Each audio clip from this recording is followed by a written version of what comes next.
vive en Francia e sempre que pode venos visitar. Acordámonos moito dela.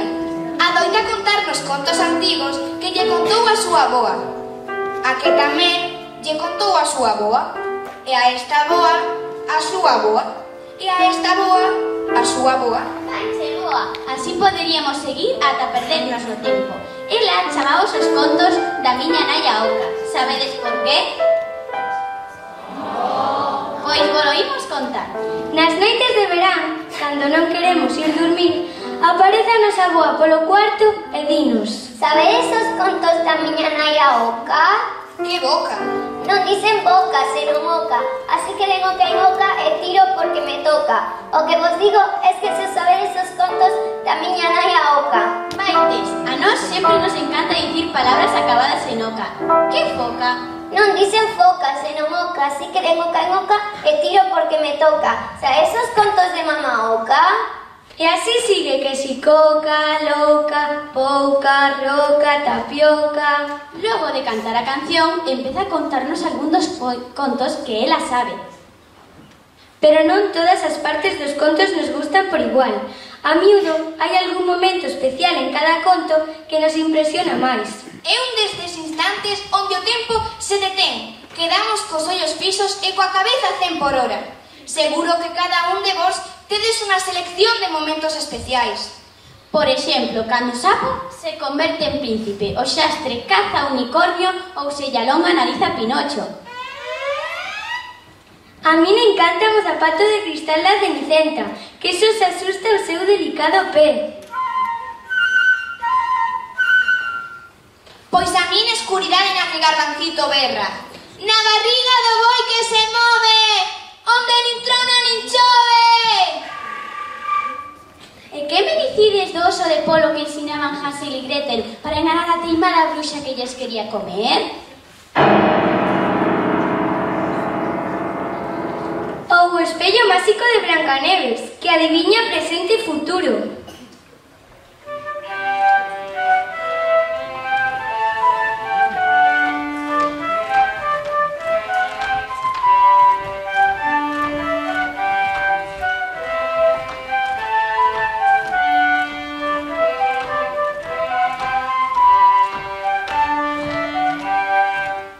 Pois eu quedo paralizada cando Carrapuchiña vermella di: aboiña, aboiña, que dentes tan grandes tes. E o lobo mira cunha fame negra. Ese era o mesmo lobo que ensinaba unha pata metida en fariña por embaixo da porta para enganar e comerse aos 7 cabritiños.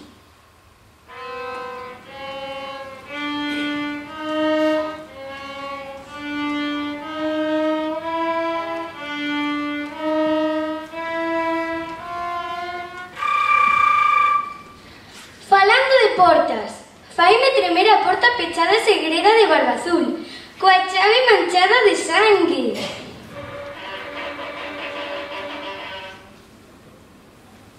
A min angustiame a melodía da frauta do frautista de Amelín, que hipnotiza os nenos e os ratos.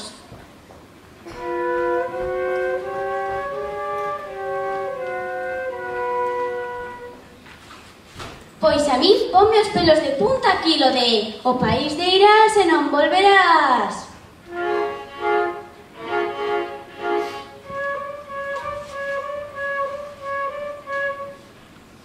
Peor é cando se abre a gruta de Alibaba e os 40 ladróns ao berro de «Ábrete, sésamo!». A min encantame as cancións do enano Saltarín, da galiña Marcelina e do mono titiriteiro.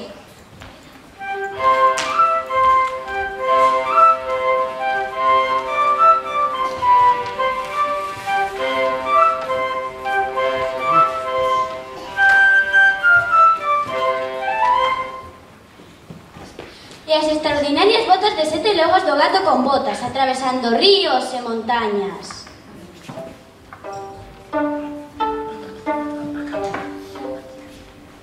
A min dábame tanta mágoa feo que era aquel pato e as casiñas dos 3 porquiños esnaquidadas polo potente soprido do malvado lobo. Mais vos sabedes cales son os nosos contos preferidos? Os máis maravillosos, os que máis nos gustan. O primeiro é un que seguro sabedes de memoria. A Bela Durmiente. Mais imos volo contar ao noso xeito.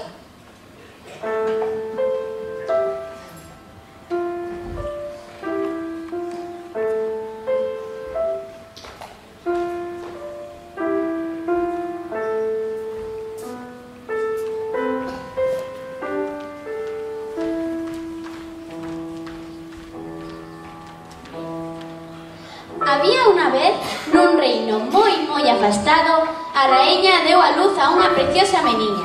Dende ese día, a princesa quedou comprometida co príncipe Felipe. Convidaron a todas as fadas do reino, mais, desafortunadamente, olvidáronse de convidar a máis malvada, Maléfica.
Ese mesmo día mandaron queimar todas as rocas do pazo, ata que non quedase ningunha, mais con tal de protexer a pequena princesa.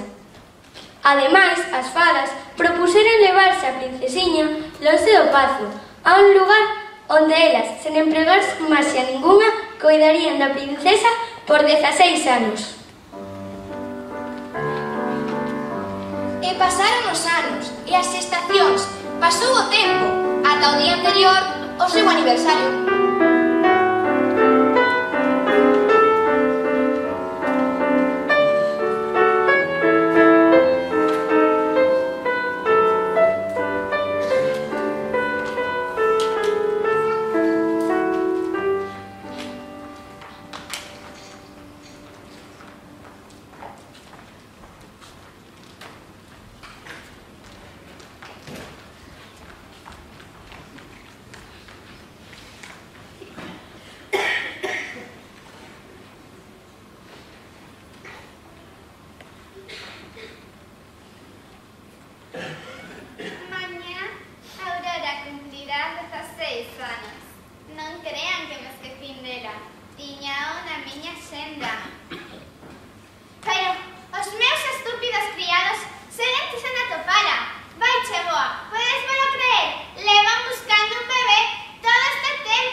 Maléfica mandou buscar a Aurora co único no que confiaba, o seu corvo.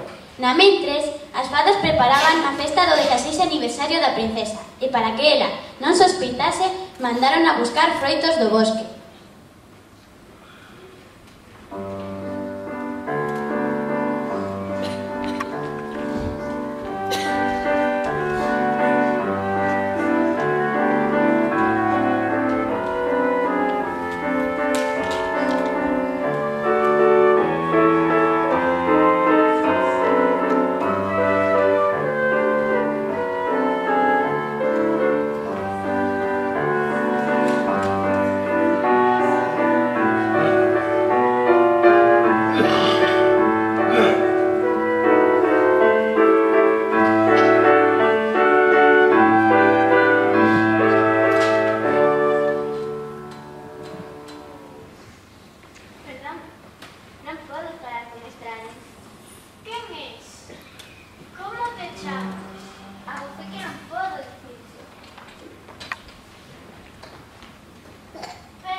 Aurora, iso non podes facelo, que estás comprometida. Como pode ser iso? Eu decidirei con quen casarme. Si, Aurora, casarase co príncipe Felipe. Cun príncipe? Pero eu non son unha princesa. Eu quero ir á universidade. Si que o es, e non poderás ver de novo o mozo do bosque. O teu destino é casarte con Felipe.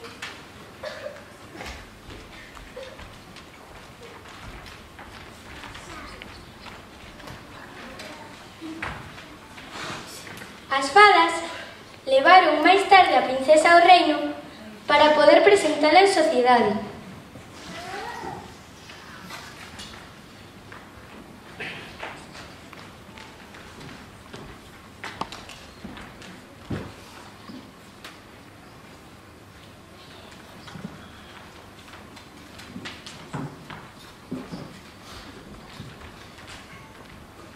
Mas nunca pensaron que Maléfica estaría presente. Unha luz verde intensa apareceu na habitación onde Aurora choraba. Ela, enfeitizada, seguiu ata topar a roupa onde se picou co fuso e caeu desmaiada.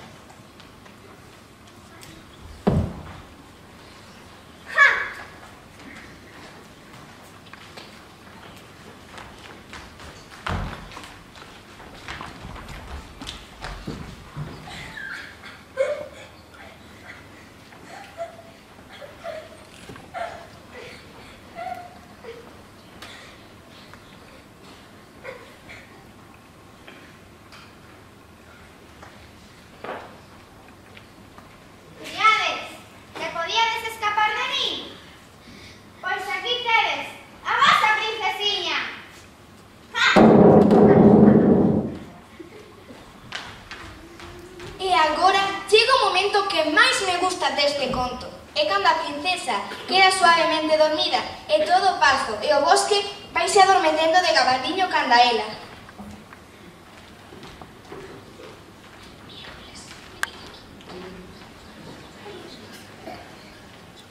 Oín que Felipe enamorouse dunha campesiña. Que di? Dunha campesiña? Sí. Namentres dende lonxe oese.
Aboa, que le dicia que veñas.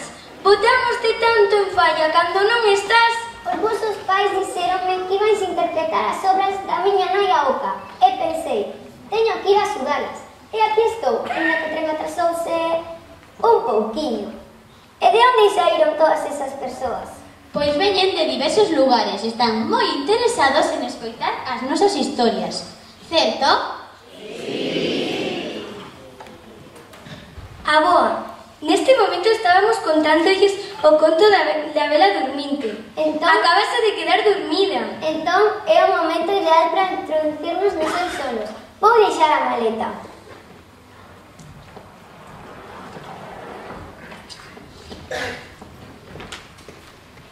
Imaginadevos, 100 anos soñando, a cantidade de soños que terá Princesiña, pero que non sabedes é que ela soña contra contos famosos, non coa vela dorminte, non, senón outros contos de fadas, que Cenicienta dorminte do bosque, a Peruchiña dorminte do bosque, os 40 ladróns de Alibaba dormintes do bosque. A nosa Princesiña non para de soñar. Tamén soña que se fai pequena, pero non pequena como a vos, non. Soña que se fai tan pequena que dorme nun dedal, tan miúda como a un polgar. Nos seus soños chamase Pulgarciña, non, Pulgarciña. Sí, vela agora é Pulgarciño, un neno pequeno e delicado, un neno que moitos creen que é parvo porque fala pouco. O que non saben os maiores é que Pulgarciño escoita todo, por iso é máis listo dos seus 5 irmáns.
momento favorito deste pequeno pero grande neno chamado Pulgarciño, un héroe. Invítovos a que o leades para coñecer o final. Sigamos buscando momentos máxicos nos contos. Tócanos o terceiro.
Cando cumpre 12 anos, Feiña retirouse ao castelo dos Solitarios para ocultar ao mundo a súa fealdade.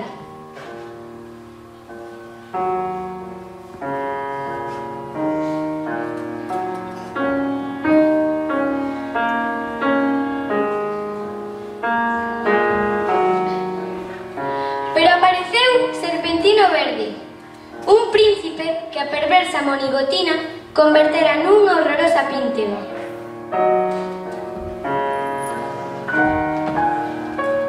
Nunha barca dourada, o reptil conducía a princesa a un pazo revestido de ouro e pedras preciosas, cheos de xardíns con flores, fontes, estatuas e árbores únicas.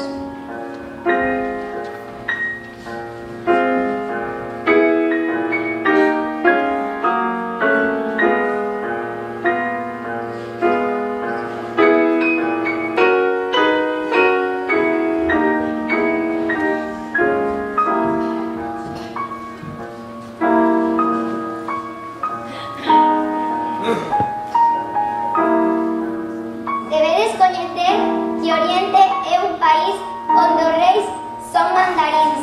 A comida é arroz, as caras levan sempre un parasol e os sábanos chámanse paipais.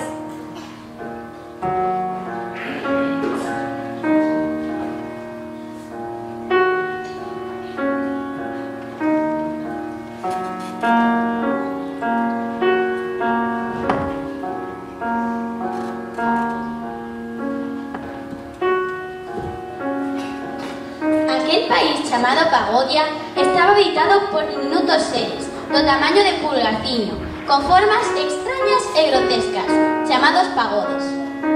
Eles rodeaban continuamente a Feiña e ensinábanlle esta especie de canción chinesa.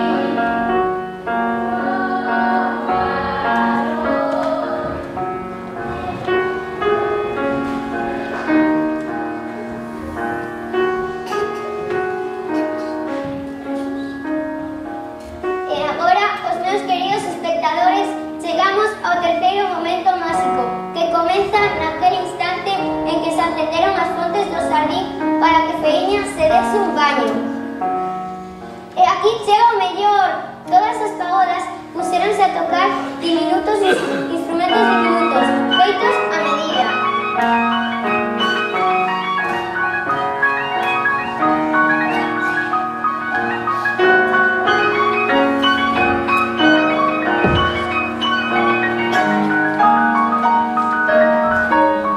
Unha pagoda, tipo miñoca, retorcíase de gusto soprar sobre unha folla de herba dobrada metálica.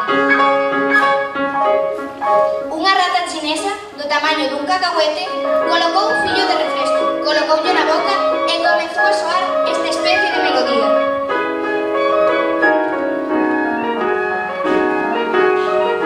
Outros seres de formas extrañas rescataron unha chea de baldosas, botóns e restos de baixela e golpeábamos cunhas baquetas que non eran máis que alfinetes e palillos.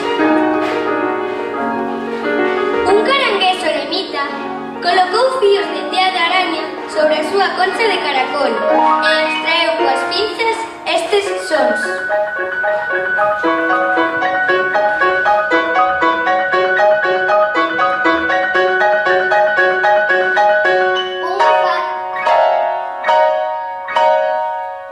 Unha familia de campaíñas ofreceu unha danza oriental que parecía un son celestial.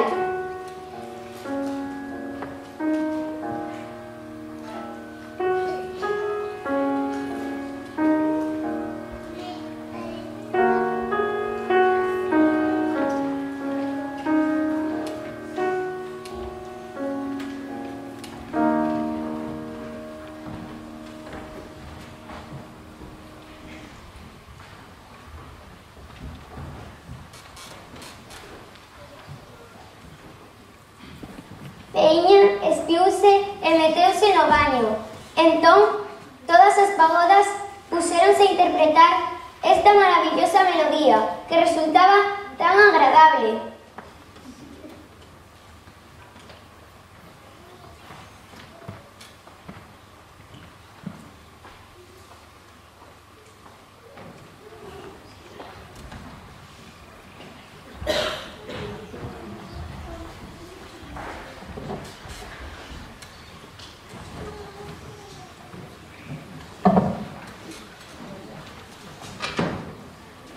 Logo de moitas penalidades, Feiña acabou converténdose na raíña discreta que casou cun aposto rei que antes tivera sido o horrible serpentino verde.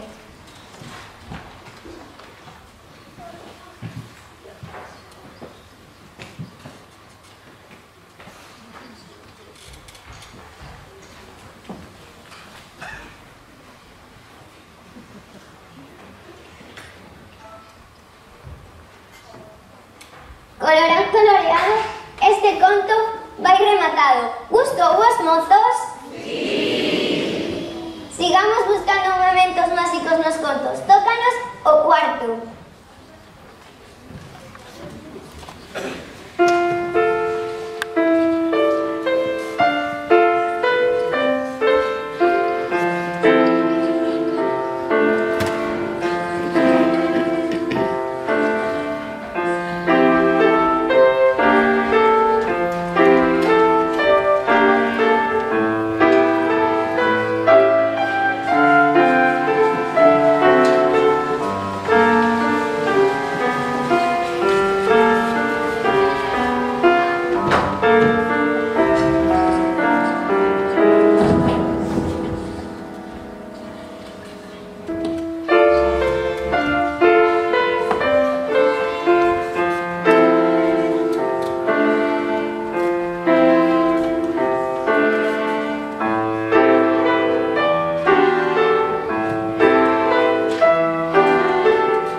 Nos soños da Bela Durmiente aparece agora ela mesma, só que trasladada a outro conto.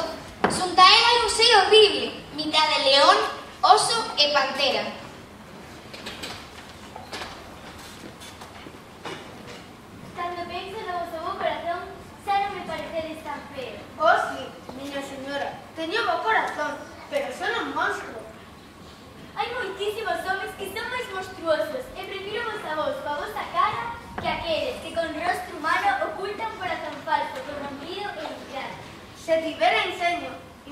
faría un formoso cumprido para darvos as grazas, pero son un estúpido, e o único que pode dicirvos é estou agradecido. Vela, perdedes a miña esposa.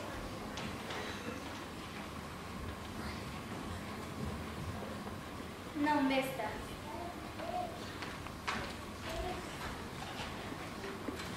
Vela vira no espello o seu pai doente e ansiaba volvelo a ver. Así, díxolle a bestia. El púsose moi triste. Vela íase. Ela prometeulle volver a cabo de 8 días. Se non besta, morrería de dor. Quérote demasiado para deixarte morrer de dor. Ademais, permitítesme ver o meu pai e as miñas irmás. Mañá pola mañá estarás con él, pero acórdate da tua promesa. Cando quieres volver, o único que terás que facer será deixar o teu anel encima da mesa antes de dormir. Adeus, adeus.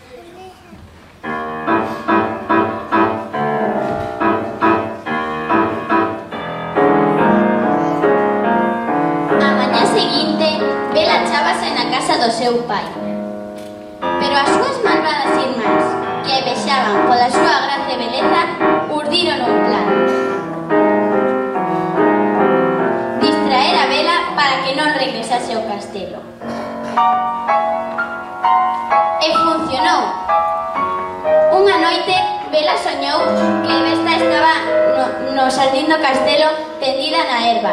E entón, enseguida despertou e dixo: Como podo ser tan mala para causar dor a alguén que non ten máis que atencións para mí?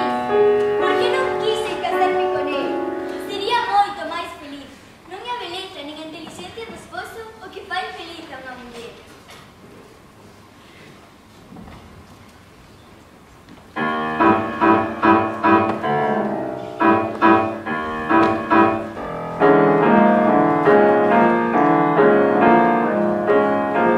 A mañá seguinte, ao despertarse, atopouse de novo no castelo.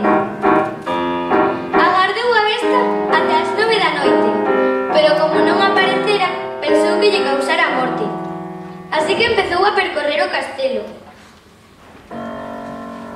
Recordou o soño e dirixiuse ao xardín, onde atopou a besta estendido sobre a erva, e díxolle: Esqueceches a túa promesa, e o dor de terte perdido foi tan forte que deixeime morrer de fame. Pero, morro feliz, xa que teño o placer de verme unha vez máis. Non, miña besta querida, non morrerás, porque vivirás para ser o meu esposo. En este mesmo intre concédoche a miña man e dígoche que non podo vivir sin ver. E a besta desapareceu. Ela só viu aos seus pés a un príncipe velo, moi velo, que lle daba as grazas por haber roto o seu encantamento.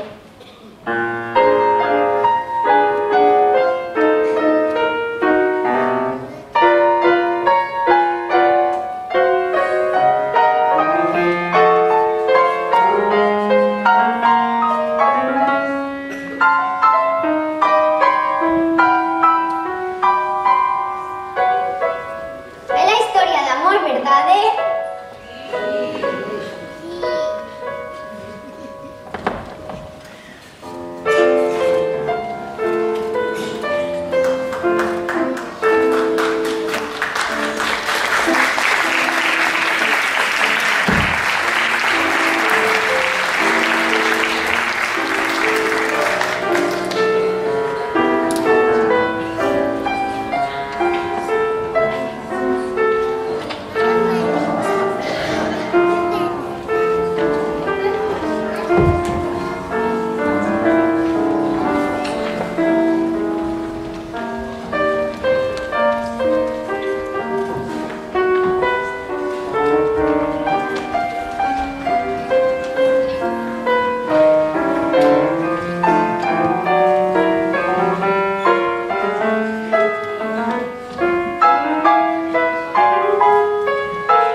Como dixemos antes, deixamos a todo o castelo dormido.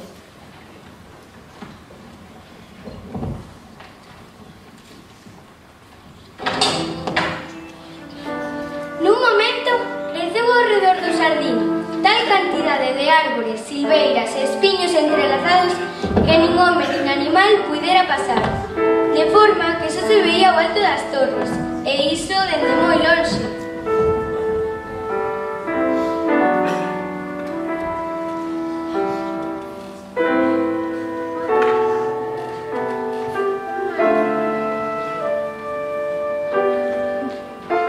Pasaron 100 anos e o príncipe azul avanzaba cara ao bosque, cando todas as grandes árbores, silveiras e espiños apartáronse por sí mesmos para deixalo pasar.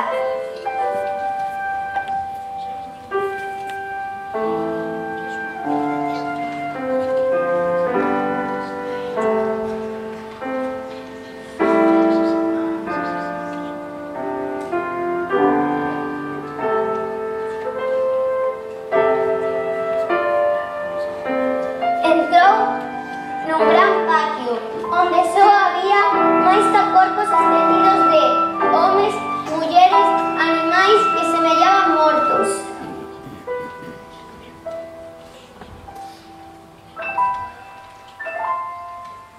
Atravesou varias habitacións, cheas de xentilomes e damas, uns de pé e outros sentados, todos dormidos.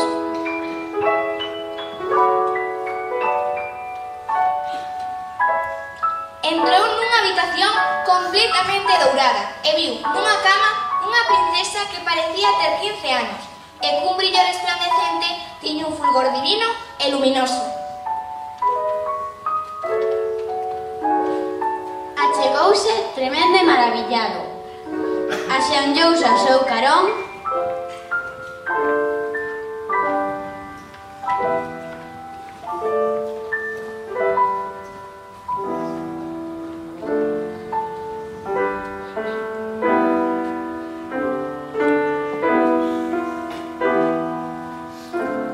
e entón bicouna.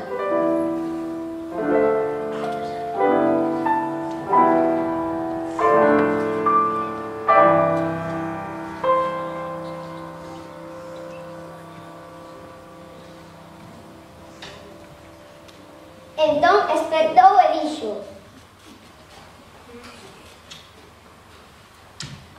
Es ti, príncipe meu.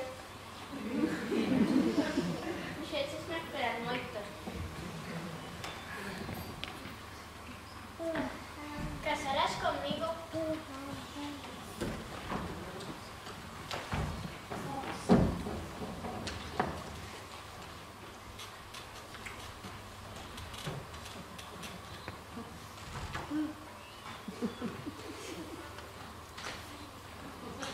Sí, casarei contigo.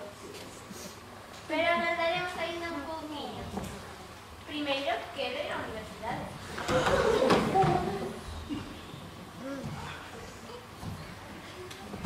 ben, así, máis ou menos, é como o escritor francés Perrault escribiu este conto da Bela Durminte do Bosque. Dende entón contouse pais a fillos, avós a netos, igual que llos contei eu a vos, igual que lle contou a miña avó a min. Pero a derradeira parte non é exactamente así.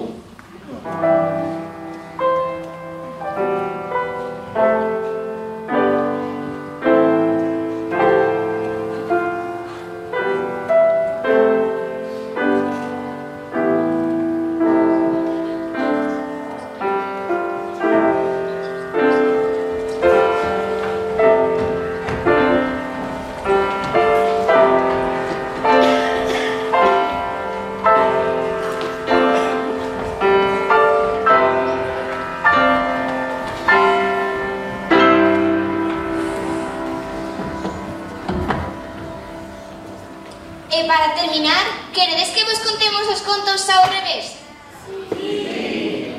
Veredes, es que ás veces ocorre que apetece contalo todo doutra forma. Póñelo patas arriba, como este final da Bela Durminte. Como se di cando se di? Algo parecido lles pasou aos contos. Contáronse de tantos xeitos diferentes que ata chegáronse a contar ao revés. Por exemplo, moitos din que Pinocho afíxose tanto a mentir que alugaban a nariz como cana de pescar. Sabíades que cando Bela lle deu un bico á besta, a que se converteu foi ela, que se converteu noutra besta horrible. Cando os tres cerdiños viron Por iso dice que os contos son verdade ou mentira. Imos os últimos chismes dos contos. Imos o Díxome dos contos, unha especie de revista do corazón do conto. Pois aí vai, o patiño feo converteuse nun gran pato, máis feo aínda.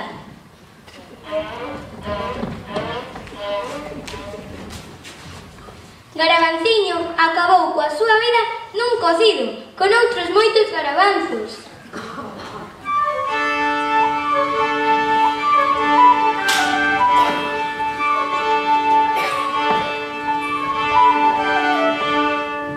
Ao marqués de Carabás, ou sexa, o do gato con botas, meterono na cárcere por galloleiro, parasismeiro, trapallán e estafador de inmobiliarias.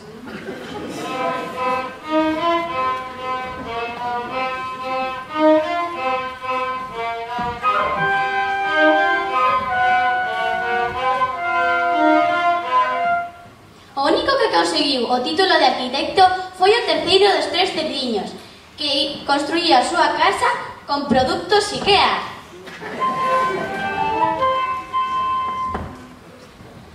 Carrapuchiña matou ao lobo dun disparo, cunha pistola que guardaba no sustillo, e coa súa pel fíxose un abrigo.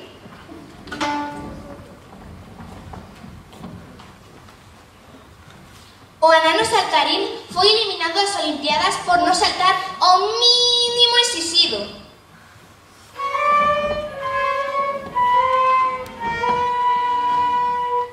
Ao ver a riciños de ouro, os tres cerdiños cortaronlle o pelo a cero e fixeron con el un delicioso cabello de anxo.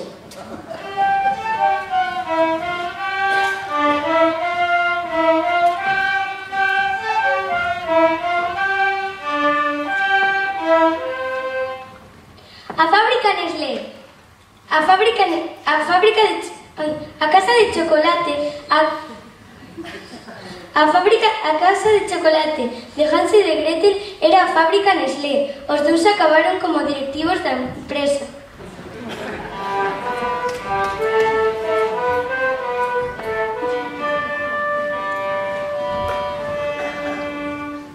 O flautista de Amélie pasou as oposicións para a Orquesta Filarmónica de Gran Canaria. Está sentado tras o seu atril.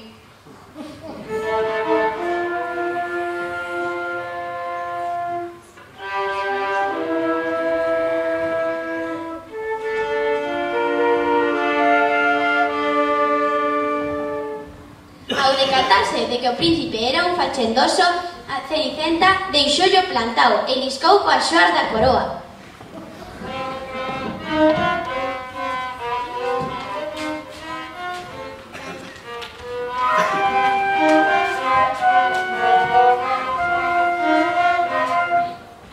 En realidade, Barbazul era un velliño inofensivo que se tinguía a súa barba branca. Por iso, as súas mulleres suicidábanse ao decatarse de que non era azul.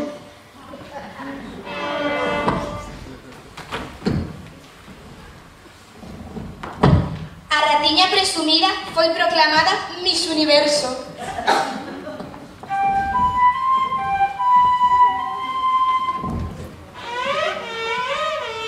Por iso dice que os contos son verdade ou mentira.